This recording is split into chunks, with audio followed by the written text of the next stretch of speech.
Hello! Welcome! Gagawa ako ng house tour. So mag-uumpisa po tayo sa labas ng aming bahay.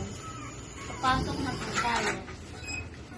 Ngayon po ay pagpasok niyo po ay makikita niyo po agad ang aming sala at ang aso po naming si Max. Yun ang sala namin. May center table po kami na may nakalagay po na flower vase. And ito po yung mga sofa namin. Mga softs po.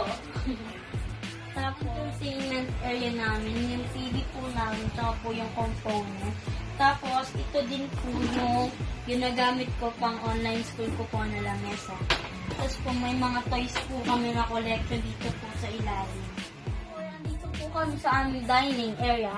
May 4-seaters table po kami dito. At dito po kami laging kumakain ng sabay-sabay. Ito po ang ref namin. Dito po tayo sa aming kitchen area. Dito po kami nagluluto. Ito po ang sink namin. Dito po kami naguhugas. At ito po ay iba pa po naming mga kagamitan. Dito po tayo sa aming CR. Yun po, andito na po tayo sa loob ng aming CR. Ito po ang toilet namin at ang bidet. Meron po kaming mga flowers para sa design. At ito naman po ay wallpaper namin.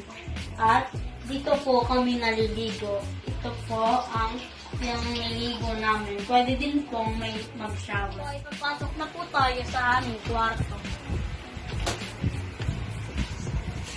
Pagpasok niyo po sa aming kwarto ay makikita niyo po agad ang aming aparador na may mirror.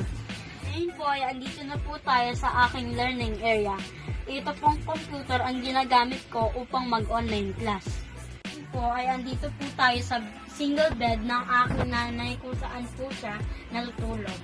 At ito naman po ang area ng aking tulugan. Meron po tayong bedside table. At sa ilalim po ito ay may carpet po tayo. At may TV po tayo dito for entertainment. At meron din po kaming aircon. May wall stickers din po kami for design. At ito po ang curtain namin.